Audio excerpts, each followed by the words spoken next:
Hi Class 4. Right, we are going to finish Chapter 5, Stig of the Dump, and we just left Barney with the Snaggets after him, didn't we, with the Snagget boys. Let's see what happens. So we just left yesterday. Come on fellas, let's do him. Slow torture, they cried. But Barney leapt off the pile of rubble he was standing on and set off at a run towards the other end of the pit. The Snaggets were after him with shrill cries. He's off! Get him, fellas! Yay! Chicken! Run away, will you? Barney jumped fallen tree trunks and burst through the banks of nettles without caring for the stings. He knew the bottom of the pit better than the Snaggets, and he seemed to be leaving them behind. Then he heard the voice of the eldest. Take it easy, fellas. You can't get out of this end of the pit. Spread out so he don't double back. But Barney did not mean to double back, as quietly as he could, so his pursuers could not hear him through the nettle banks and elder trees. He made for the entrance to Stig's den, flung himself through the low doorway and collapsed puffing, blowing and pleased with himself on the floor of the cave. Stig was there, busy making himself a really horrible looking club out of a tree root into which he was fixing bits of flint, broken glass and rusty nails. Hello, Stig, panted Barney. I'm jolly glad to see you. But when he saw the horrible club, he began to feel almost sorry for the Snaggets. He couldn't set this monster onto three little boys who hadn't really done anything to him yet. It may have been only a game after all. You never could tell with the Snaggets. Barney just smiled uncertainly at Stig, and Stig returned him a friendly grin. Then from outside came the sound of the Snaggets calling to each other. Here, he's gone back your way, Ted. No, I ain't seen him. Must be hiding round here somewhere. There were sounds of the undergrowth being beaten and stones being flung into bramble patches. Stig listened and looked at Barney suspiciously, but Barney made signs to be quiet. Caw, wait till I get my hands on you, Mr. Barney, wherever you are, came the voice of the eldest Snagget. I'm all nettle stings one side of my face. Well, we'll roll into the nettles when we get him. We'll roll you in them, that's what we're going to do. He sounded as if he meant it, and Barney felt he was not feeling quite so sorry for the Snaggets anymore. Footsteps crackling on dry twigs sounded quite close to the den. Barney moved further back into the cave and made signs for Stig to do the same, but Stig stayed near the entrance. Suddenly the voice of the youngest Snagget piped up excitedly. There's a knoll here! A knoll! Come out of it! And a large lump of chalk came flying in through the entrance and hit Stig smack on the side of the head. Stig gave one roar and charged out of his doorway. Barney threw himself after him to see what would happen. The youngest Snagget gave one pop-eyed disbelieving look at Stig and turned and fled, sobbing and screaming. Ah! It's a kai! It's a kai! It's a caveman! The other Snaggets who had been closing in when they heard the youngest's cry of discovery saw Stig and turned and ran too. Wait for me! Wait for me! Don't leave me! Wailed the youngest, and then uttered a shrill scream of terror as he put his foot through the bottom of a rusty enamel basin and fell headlong.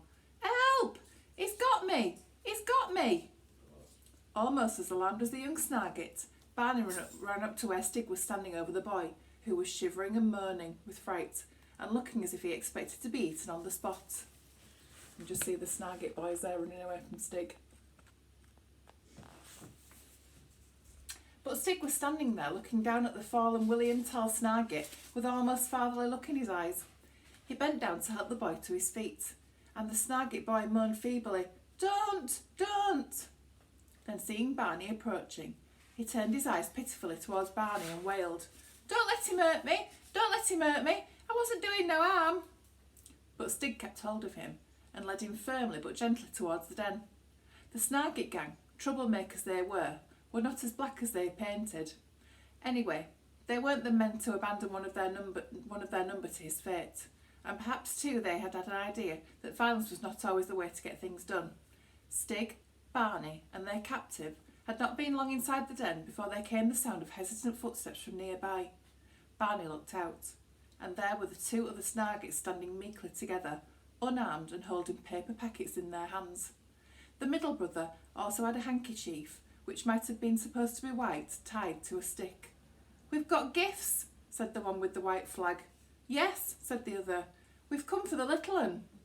Barney hesitated. You better come in, he said. But no tricks. Not likely, said the middle Snargit. Not with that there pal of yours about. They came in through the doorway, saw Stig for the first time close to, and stopped, their eyes growing rounder and rounder. Then the second of them took a step forward gingerly, holding out his hand with a paper bag on it. For you, he said in a shaky voice. It's jelly babies. Stig took the little bag in a puzzled manner, squeezed it, smelt it, turned it about in his hands. Barney realised that though he was clever at a lot of things, he was sometimes surprisingly ignorant about such little things as paper bags. Then he turned the bag in his hairy hands. One jelly baby fell out onto the floor. Stig's eyes widened and he scooped to pick it up and held it to the light of the lamp, which was flaming in the back of the cave, with a pleased expression on his face. He then reverently stood the little sweet meat in a niche in the chalk and stood and looked at it. You're supposed to eat it, Stig, said Barney, not stand it in the wall.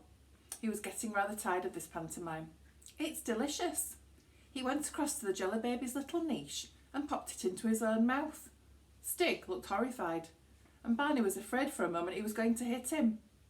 There's more in the bag, Stig, he said hurriedly, and he took the bag from Stig and opened it and showed him the other little jelly baby figures. Go on, eat one, he urged. Stig took one between his finger and thumb, put it slowly in his mouth and chewed it slowly. Barney and the Snargits watched anxiously.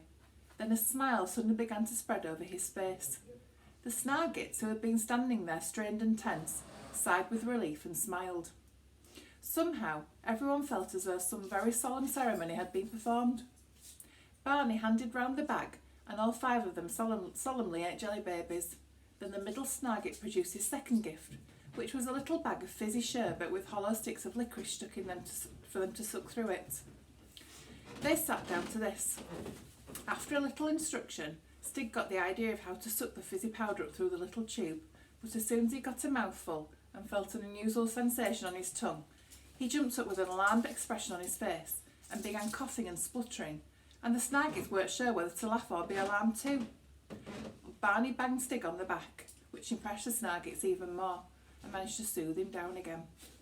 Finally, with a flourish, the eldest Snargit produced a packet of Woodbine cigarettes and handed them round.